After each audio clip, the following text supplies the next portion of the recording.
Generally हम पढ़ते हैं on differentiating with respect to x बिगेट फंक्शन है यहाँ पर y equals to x raise power n और इसका डिफ्रेंशिएशन जब हम करते हैं d d x of y equals to n x raise power n minus 1। तो आज हम बात करेंगे डिफ्रेंशिएशन या डिफरेंशियल कोफिशिएंट या डेरिवेटिव की। तो आइए शुरू करते हैं। डिफरेंशियल कोफिशिएंट या डेरिवेटिव को समझने के लिए हमें समझना पड़ेगा इंक्रीमेंट को। तो इंक्रीमेंट को समझने के लिए हमें लेना पड़ेगा कोई फंक्शन। तो हम ले लेते हैं एक फंक्शन एफ एक्स जो है इक्वल्स टू एक्स स्क्वायर के। अगर मैं इस फंक्शन को ले लूँ y तो यहाँ y हो जाएगा इक्वल्स टू एक्स स्क्वायर। अब ये फंक्शन है एक्स स्क्वायर और बराबर है ये इक्वल है y के, बट y ए फंक्शन जो है वो है x का फंक्शन। तो यहाँ पर जो x है वो है इंडिपेंडेंट वेरिएबल और y है यहाँ पर डिपेंडेंट वेरिएबल। तो वैल्यू ऑफ y डिपेंड करेगी वैल्यू ऑफ x पर। जैसे बात कर लें, अगर हम पहले पुट करेंगे value if x equals to 2 then y कितना हो जाएगा। देखिए y की वैल्यू यहाँ से आएगी, ये y की वैल्यू तब आएगी जब मैं यहाँ पर 2 पुट कर दूंगा तो ये आएगी वैल्यू 4। और अगर मैं रख दूँ यहाँ वैल्यू x के प्लेस पर रख दूँ मैं 4, चलो 3 रख देते हैं। If x equals to 3 then y equals to 3 raise power 2 equals to 9। देखिए इसको समझिए। अब ये वैल्यूज हम शो करेंगे x बाई प्लेन में। देखिए कैसे शो कर सकते हैं, x and y, this is origin. तो यहाँ पर लेते हैं, देखिए 1 2 3 4 5, 1 2 3 4 एंड 5। इधर देखिए 1 2 3 4 5 6 7 8 एंड 9, 3 4 5 6 7 8 एंड 9। देखिए मुझे दिखाना है यहाँ पर x2 ये है मेरे पास और x3। तो देखिए यहाँ ये ओके। और बात करें अगर y4, तो y4 है ये, y9 तो x equals to 3 y equals to 9, x equals to 2 y equals to 4 ये। तो अब देखिए अगर मैं बात करूं वैल्यूज ऑफ x, तो x की वैल्यू अगर मैं इस वैल्यू को मानूं x2, इसको मानूं x1, तो x2 डिफरेंस x1 तो कितना हो जाता है, इसको कहेंगे हम डेल्टा x। इनके अंतर को क्या कहेंगे, डेल्टा x। और यहाँ पर देखिए ये वैल्यू थी किसकी, y, ये वैल्यू थी y की वैल्यू कितनी है 9। और ये वैल्यू किसकी है, देखिए y1 है हमारे पास 4 और यहाँ पर y2 है 9। तो ये वैल्यू बात करें अगर हम इस डिफरेंस की तो ये कहलाएगा डेल्टा x। और बात करें अगर इस डिफरेंस की, ये था y2 पूरा y2 था और ये था y1, तो ये कहलाएगा y2 माइनस y1 और इसको कह सकते हैं हम delta y, y2 minus y1 ये कहलाएगा डेल्टा x। कितना, x2 माइनस x1। तो ये जो डिफरेंस है यहाँ पर, अब इसको समझना पड़ेगा। यहाँ पर वैल्यू ऑफ y किस पर डिपेंड थी, x पर। तो अगर मैं बात करूँ डेल्टा y और डेल्टा x के रेशो की, तो ये वैल्यू कितनी होगी, इसमें कितनी वृद्धि होगी या ये मान कितना आएगा, इसी बात से हम समझेंगे डिफरेंशिएशन को। अभी तक हमने समझा कि अगर हम x के मान में इंक्रीमेंट डेल्टा x कर देंगे तो y के मान में इंक्रीमेंट डेल्टा y हो जाएगा। बट हमें जानना है ratio of delta y upon delta x, ये रेशो किस प्रकार चेंज होगा। तो हम यहाँ पर देख रहे हैं कि अगर हम चेंज करेंगे डेल्टा x की वैल्यू में छोटा या माइनर चेंज करेंगे तो डेल्टा y की वैल्यू में भी चेंज कम होगा। देखिए अब समझ लेते हैं दोबारा, delta y upon delta x, ये जैसे जैसे छोटा होता जाएगा, क्या डेल्टा x का मान जैसे जैसे छोटा हो जाएगा तो वैसे ही डेल्टा y भी छोटा होता जाएगा। अगर बात करें हम tends to 0, delta x tends करेगा 0 की साइड, तो ये वैल्यू हो जाएगी कितनी, dy, देखिए इसको पढ़ेंगे हम डी dx ऑफ y, और यही हमारा डिफरेंशियल कोफिशिएंट या डेरिवेटिव कहलाता है। और इसी ऑपरेशन को हम कहते हैं डिफरेंशिएशन। यहाँ पर समझना होगा d d x is a differential operator, d x is known as capital d, इसको हम कैपिटल डी भी कह सकते हैं, और इसको डिफरेंशिएशन ऑफ y कहते हैं। अब जैसे यहाँ पर फंक्शन था हमारा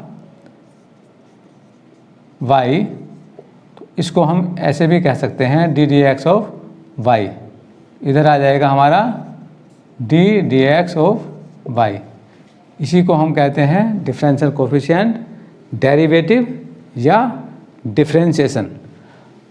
अब फर्स्ट डेरिवेटिव ऑफ y, इसको हम कह सकते हैं y डैश y1 या D d x of y।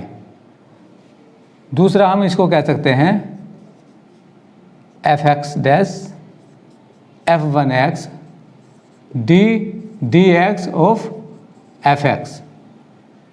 इस तरह की हमें बातों को समझना होगा। अब देख लेते हैं कि हम डिफरेंशियल कोफिशिएंट फाइंड कैसे करते हैं। तो आइए आगे बढ़ते हैं। तो देख लेते हैं डिफरेंशियल कोफिशिएंट कैसे फाइंड करते हैं। तो देखिए यहाँ पर एक फंक्शन है एफ एक्स, इसको हमने माना था y is a function of F x, और ये फंक्शन क्या है, कॉन्टिन्यूस है। तो इसको ले लेते हैं इक्वेशन 1। अब अगर हम इसमें इंक्रीमेंट करेंगे, अभी हमने देखा था पीछे इंक्रीमेंट क्या था, इसमें हमने डेल्टा एक्स का, एक्स की वैल्यू में इंक्रीमेंट डेल्टा एक्स का क्या था, तो y की वैल्यू में कितना इंक्रीमेंट हुआ था, डेल्टा y का। तो ये हो जाएगा y plus delta y, equation हो जाएगी 2। अब देखिए अब क्या करेंगे, अभी देख लेते हैं, सब्ट्रैक्ट कर लेते हैं। इक्वेशन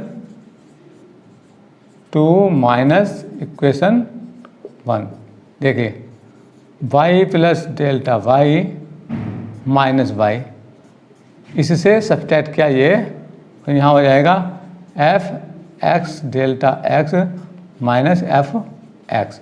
देखिए यहाँ पर इससे ये और इससे ये सब्ट्रैक्ट कर लिया, तो y कैंसिल हो जाएगा y से, तो डेल्टा y कितना बचेगा, डेल्टा y इक्वल टू हो जाएगा x plus delta x minus f x. अब देखिए अब हमें देखना है रेशो ऑफ डेल्टा y का डेल्टा x से, तो क्या कर लेंगे, now we have to show, ये देखिए तो इसको हमने डिवाइड कर लिया है डेल्टा x से, तो यहाँ भी हम इसको डिवाइड कर लेंगे डेल्टा x से। ये अब हमें इसको देखना है change of delta y with respect to delta x। तो बात कर लेते हैं डेल्टा x की। डेल्टा x क्या है, माइनर क्वांटिटी है। अब जैसे जैसे ये छोटी होती जाती है तो डेल्टा y भी छोटा होता जाता है। अगर ये टेंड्स करेगा 0 की साइड, limit delta x tends to 0, तो यहाँ पर भी हमें लिमिट लगानी पड़ेगी। Limit delta x tends to 0। अभी हमने बात बताई थी कि इसको क्या कहते हैं, limit delta x tends to 0 delta y upon delta x. यही तो हमारा डी वाई ये था, d d x of y, यही तो था डिफरेंशियल कोफिशिएंट। तो ये इक्वल हो जाता है delta x tends to 0 f x plus delta x minus f x upon delta x. और यही इसकी डेफिनेशन हो जाती है क्या, कि अगर function f x is a function of x which is continuous then the limiting value of this is known as differential coefficient. अब देखिए बात कर लें अगर डेल्टा एक्स की, डेल्टा एक्स बहुत माइनर है, तो अगर डेल्टा एक्स क्या कर दें, इसको एच कर दें, तो क्या हो जाएगा, लिमिट एच टेंड्स टू 0 हो जाएगी। यहाँ हो जाएगा f x plus h minus f x this h और d d x of y which is known as differential coefficient of y या डिफरेंशियल ऑफ वाई। तो अब यही जो हमारा फर्स्ट डेरिवेटिव ऑफ वाई कहलाता है या वाई का अपकलज गुणांक कहलाता है। इसको हम लिख सकते हैं, अभी हमने बताया था कैपिटल डी वाई भी लिख सकते हैं, इसको वाई डैश लिख सकते हैं, वाई 1 लिख सकते हैं और d d x of y लिख सकते हैं। ये इसके नोटेशन है, d d x f x लिख सकते हैं, एफ और यहाँ पर हम f1 एफ डैश एक्स लिख सकते हैं, f1 एक्स लिख सकते हैं, ये इसके नोटेशन है। और डी डी एक्स क्या कहलाता है, डिफरेंशियल ऑपरेटर। अब यहाँ पर ये समझना ज़रूरी है कि ये जो delta y upon delta x क्या है, ये इसका मतलब है delta y divide by delta x.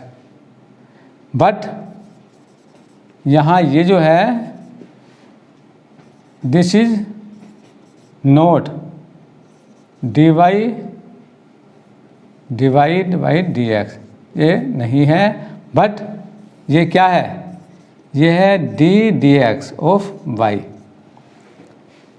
D d x of y means this is a differential operator, d d x of y कहलाएगा। इसको हम लिख सकते हैं कैपिटल डी वाई। तो ये केवल एक ऑपरेटर है वाई का which is known as the differential coefficient of Y.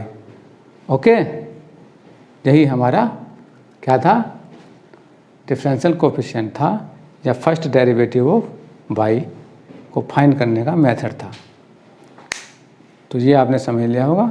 ये फॉर्मूला है derivative from first principle find करने के लिए या प्रथम सिद्धांत से अपकलन ज्ञात करने के लिए। डेरिवेटिव फ्रॉम फर्स्ट प्रिंसिपल मतलब प्रथम सिद्धांत से अपकलन। तो देख लेते हैं अपकलन आखिर आता कैसे है। तो यहाँ पर हम ले लेते हैं एक function x raise power n। अब यहाँ पर हमने अभी इंक्रीमेंट किया था किसका, x में इंक्रीमेंट किया था डेल्टा x का। ओके, तो यहाँ पर डेल्टा x का अगर इंक्रीमेंट करेंगे तो यहाँ पर कितना हो जाएगा, x plus delta x raise power n। But ये फर्स्ट प्रिंसिपल में जब हम क्वेश्चंस करते हैं तो ये डेल्टा x के प्लेस पर h लेते हैं, स्मॉल h। डेल्टा x के प्लेस पर क्या हो गया, h। बस इतना ध्यान रखेंगे। तो हमारा डेरिवेटिव क्या हो जाएगा, देखिए लिमिट यहाँ पर था F x plus h minus f x upon में जो डेल एक्स था वो h हो जाएगा और h टेंड्स टू 0 हो जाएगा, d over D x D d x f x हो जाएगा ये। ओके, तो अब देखिए तो कैसे करेंगे, देखिए लिमिट h टेंड्स टू 0 ये कितना हो जाएगा, x plus h raise power n minus x raise power n upon h। तो यहाँ पर देखिए कितना होगा, लिमिट h टेंड्स टू 0, इससे कॉमन आ जाएगा। देखिए आएगा नहीं, लेंगे हम ब्रैकेट से x कॉमन लेंगे, x बाहर निकालेंगे तो आएगा x रेज पावर n बाहर। तो यहाँ क्या बचेगा, जो कॉमन लेते हैं ना उससे डिवाइड करते हैं, तो यहाँ बनेगा 1 और यहाँ h के प्लेस पर बचेगा x upon h minus x raise power n upon h। समझ लीजिए x कैसे कॉमन लिया। अब x की पावर n यानी कि x रेज पावर n ये कॉमन आ जाएगा यहाँ पर, limit h tends to 0 x raise power n, यहाँ से और यहाँ से कॉमन ले लिया तो क्या बनेगा, ये n पावर यहाँ रह जाएगी, तो ये बचेगा 1 plus h upon x n minus 1। इसको समझिए, यहाँ से कॉमन आएगा ना ये, तो ये बाहर है, यहाँ 1 बचेगा ये। अब देखिए अब हमें करना क्या है, ये बाइनोमियल थ्योरम से इसका एक्सपेंशन करना है। तो इसको ज़रा थोड़ा ध्यान से देखेंगे। देखिए कैसे लिखते हैं, ये 1 प्लस कितनी पावर है n, n लिखेंगे h अपॉन x की पावर 1 लिखेंगे। n था, पहली बार में n लिखा, तो अब लिखेंगे n माइनस 1 अपॉन 2। पहले n माइनस 1 अपॉन 2, यहाँ पावर h अपॉन x की 1 थी, अब लिखेंगे h अपॉन x की पावर 2, और ये ऐसे ही चलता रहेगा कहाँ तक, इनफाइनाइट तक। फिर माइनस 1, क्यों ये वाला माइनस, ये बहुत सारे टर्म हो जाएंगे इनफाइनाइट। अब ये फर्स्ट टर्म इससे कैंसिल हो जाएगा 1। अब देखिए ध्यान से देखना, अब ये क्या था, ये n था, n। तो हमारा जो पहला टर्म था 1 वो तो कैंसिल हो जाता है। अब ये बचा हमारा n h upon x, n h upon x की 2 पावर, तो ये यहाँ पर हम कॉमन ले सकते हैं। देखिए x रेज पावर n, यहाँ से क्या कॉमन लेंगे, देखिए n और h अपॉन x, यहाँ पर 1 पावर है, यहाँ पर 2 पावर है, फिर 3 पावर आएगी, h अपॉन x की पावर बढ़ती रहेंगी, और ये n माइनस 1 है ना, नेक्स्ट टर्म में आएगा n minus 1 into n minus 2, तो ये भी कॉमन आ जाएगा। फिर यहाँ क्या बचेगा, यहाँ बचेगा 1, क्योंकि दोनों टर्म बाहर आ गए। यहाँ बचेगा n माइनस 1 अपॉन 2 और h अपॉन x की पावर 1 बचेगी, और ये बहुत सारे टर्म रहेंगे आगे अपॉन h यहाँ पर इससे कैंसिल हो जाएगा। ओके, अब देखिए ये क्या है, n है ये, और क्या होगा, अब हमारे पास h टेंड्स टू 0 है ना, जहाँ पर भी h दिख रहा है वहाँ पर हम क्या रख देंगे, 0 रख देंगे ये। तो इससे आगे के हर एक टर्म में 0 है, क्योंकि इसके आगे आएगी 2 पावर, तो सब टर्म इसके 0 0 बन जाएंगे इनफाइनाइट तक, तो सब 0 0 0 0 हो जाएंगे। और यहाँ क्या बचा हमारे पास, x रेज पावर n, नीचे क्या बचा था, ये n था, और ये था x। अब यहाँ पर x कैंसिल हो जाता है, एक पावर इसकी कैंसिल हो जाएगी, तो कितनी बचेगी ये पावर, x की पावर जो होगी n माइनस 1 होगी, और ये क्या n क्या है, n इंटू में है इसके, तो ये आ जाता है शुरू में। तो मतलब क्या हुआ, dx of x raise power n, तो ये हमारा फॉर्मूला बन जाता है। क्या, जो पावर होती है वो शुरू में आ जाएगी, वो एक पावर माइनस हो जाएगी, सब्ट्रैक्ट हो जाएगी। तो हम बताते हैं इस तरह से, d d x x raise power n is n x ये इसका डिफ्रेंशिएशन हो जाता है। इसी तरह से और भी फार्मूलाज हैं, जैसे d/dx of c where c is a constant, ये 0 हो जाएगा। d/dx a f(x) क्या होगा, कॉन्स्टेंट है ना, ये पहले आ जाएगा, और d/dx ऑफ f(x), ठीक है। ये इस तरह से हम आगे के लिए पढ़ सकते हैं। d/dx e⁻x का e⁻x हो जाता है, d/dx ax तो कितना हो जाता है, ax कितना log a base e, again जैसे log x है, बेस e रहेगा तो 1/x आएगा, और d/dx क्या a आपके लिखते हैं log x बेस a, तो 1/x and log e base a। तो इस तरह से ये डिफ्रेंशिएशन के फॉर्मूलाज होते हैं, वो लिख देते हैं, देखिए वो लिख देते हैं। तो बात कर लेते हैं अगर, तो देखिए d/dx sin x कितना होएगा, cos x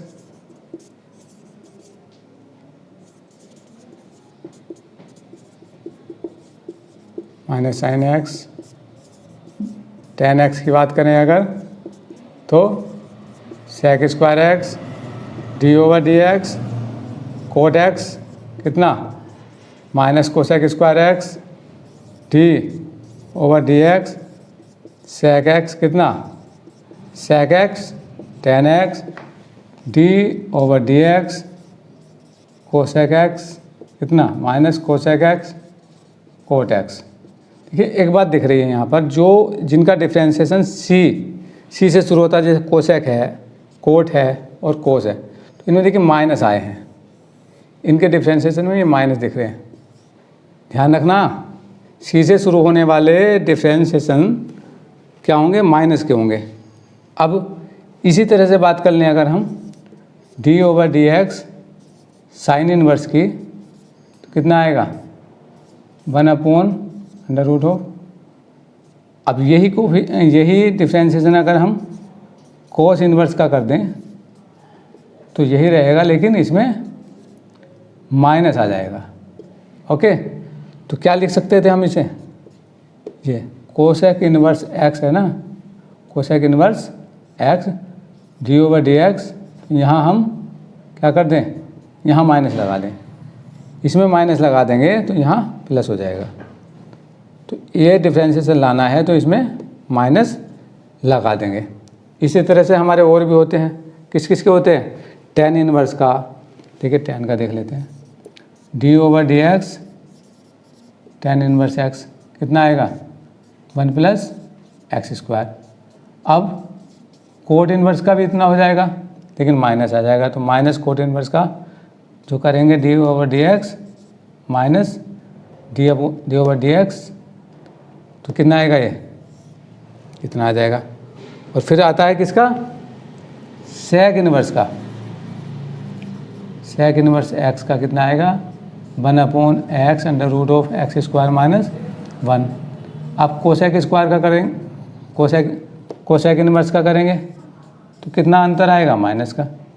तो सेक का कोसेक इनवर्स माइनस का अंतर, tan का कोट इनवर्स से माइनस का अंतर, और ये साइन और कोस इनवर्स का माइनस। तो इस तरह से सारे फार्मूलाज आप याद कर लीजिए, ये हमारे यूज होते हैं एक्सरसाइज में यूज हो जाते हैं ये फार्मूलाज। और किसी का भी आप फर्स्ट प्रिंसिपल से निकाल सकते हैं, डेरिवेटिव फ्रॉम फर्स्ट प्रिंसिपल आप निकाल सकते हैं। तो ये आपने सीख लिया होगा।